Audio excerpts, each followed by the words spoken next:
In 1925, an architect proposed to bulldoze the historic center of Paris and replace it with 18 identical 60-story towers, standing in open parkland that belonged to everyone.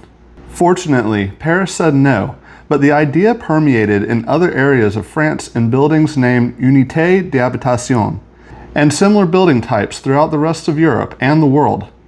The architect was Le Corbusier, and to be candid, he should have stuck with architecture. His city planning philosophy was that man walks in straight lines while pack donkeys meander along. Don't get me wrong, Le Corbusier meant well. His ideas were based on providing affordable housing, just like me, but his ideas held a fundamental flaw. He completely misunderstood human nature. That nature, as Jane Jacobs exemplified, must be the foundation for good city planning. So when you don't design cities for people, what happens? The cities that built what Le Corbusier prescribed destroyed what they had built within a couple decades due to crime and neglect. What was meant for the public good became the opposite. So what went wrong with this building type? Le Corbusier thought he could engineer people. He believed people would care for a space simply because it was theirs to share. He never asked what happens when something belongs to everyone, and therefore, in practice, belongs to no one. Le Corbusier didn't think the street was a design problem. He thought it was a design mistake. A leftover from an era before the automobile, cluttered with shop fronts, stoops, and property lines. The complexities that weren't planned, but just happened. No enlightened planner to design. His answer was the Ville Radieuse, the radiant city. A combination of his plan voisin, but with an element of sprawl. Tall towers, widely spaced, standing in continuous green parkland, with sprawling tentacle-like buildings that crossed over the presumed to be car-dominated roads, and not a privately owned property in sight. No fences, no stoops, no yards, just towers in the park, boxes of air, and grounds owned, on paper, by everyone. That was the whole philosophy, stated plainly in the Athens Charter he helped write in 1933.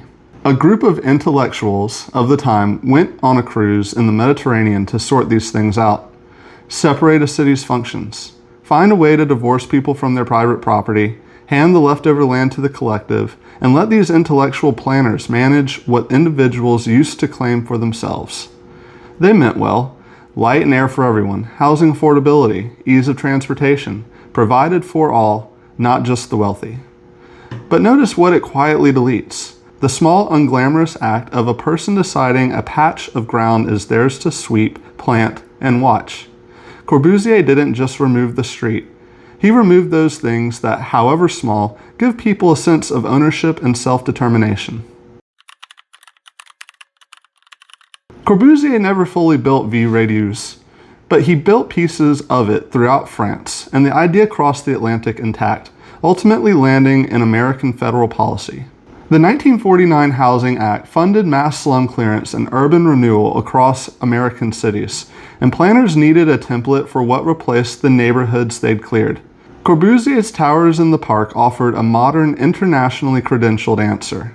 Pruitt-Igoe in St. Louis, Cabrini-Green in Chicago, dozens more in nearly every major American city.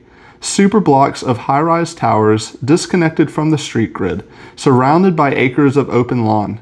Land that, by Corbusier's own design philosophy, belonged to no single family, and therefore, in practice, ended up mattering to none of them. It's worth noting, this typology wasn't reserved for public housing. Corbusier towers went up as luxury condos and corporate campuses too, and this is exactly where the pattern proves the point I'm trying to make in regards to human nature. When those towers had doormen, private security, and full-time staff filling in for the ownership stake the design itself erased, they survived. Where they didn't, the buildings failed within a generation. Here's the argument this channel keeps coming back to. Planners cannot engineer how people use a city. They must understand how people naturally interact with the built environment in order to design a healthy one. An architect named Oscar Newman actually went and studied what happened at Pruitt-Igoe and put a name to what he found: defensible space. The hallways, the elevators, the stairwells, the grass between towers, none of it belonged to anyone specifically. Nobody swept the hallway. Nobody watched the elevator. Nobody tended the grass. Not because the residents didn't care about their homes. They did. But because human beings do not maintain, defend, or take pride in space they cannot point to and call mine. Compare that to a row house with a stoop, a porch, a fenced yard, a clean, legible boundary between mine and the street. People tend to maintain what they can claim. They watch over what they can claim. That's not a policy preference. Newman measured it tower by tower, floor by floor, and found crime and neglect concentrated almost exactly where ownership got blurriest. This is the concept of skin in the game, and it is the direct opposite of everything Le Corbusier designed for. Le Corbusier built a philosophy of shared ownerless space on the belief that engineered sociology and generosity alone would produce care. What actually happened is what happens anywhere a personal stake in a space disappears. The space stops being anyone's responsibility and it decays. Le Corbusier's idea focused on housing affordability, but this concept is not unique to any one economic group. You'll find the identical pattern in a poorly managed private apartment complex with an anonymous, shared amenity courtyard that nobody waters, or an HOA common area that nobody weeds. Skin in the game is a human constant, not a political one. But it does mean American public housing built on the towers in the park template took the hardest possible version of this hit. Underfunded maintenance, income rules that concentrated poverty by design, and a building type that had already stripped residents of any legible piece of ground to call their own, stacked on top of each other. While the towers in the park model has been largely abandoned, the concept of replacing private property with public ownership is still a widely held idea by many to help with the affordable housing crisis. But just like Le Corbusier, these proponents, while hopefully well-intentioned, are abandoning the fact that human nature is not something that can be engineered.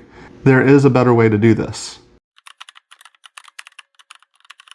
Jane Jacobs didn't just diagnose the problem. She pointed at what already worked. Walk-ups with a shared stair 4 families actually had stake in and cared for. Courtyard buildings with a gate. Multiple units in the same building with a corner shop. Each unit with its own front door onto the street. All those things that we love in the cities we visit or want to live in, that are now largely illegal due to current zoning law. Missing middle housing isn't just a density solution. It's an ownership solution. Missing middle housing, allowed by relaxing zoning requirements, increases the amount of available housing stock for individual ownership. And it is this individual ownership that people require to maintain civic pride and a healthy society. It may be messy, it may lack oversight, but that is what creates a vibrant and healthy society. That's not a nostalgic argument. It's the design template that produced America's most desirable cities. It is a lesson we, as city planners, need to remember, that we cannot create the person who lives in our cities. We must understand them to create what they love. Le Corbusier didn't fail because his towers were ugly, even though they were, or because governments funded housing. He failed because he designed for a human being who doesn't exist, one who cares for space simply because it's shared, with no stake, no boundary, and no skin in the game. Real people don't work that way. That's the pattern this channel keeps finding. Bad zoning policy creates measurable, unintended consequences, and the fix was already standing on the block Le Corbusier wanted to tear down. I'm Luke Morris, and this is AsBuilt.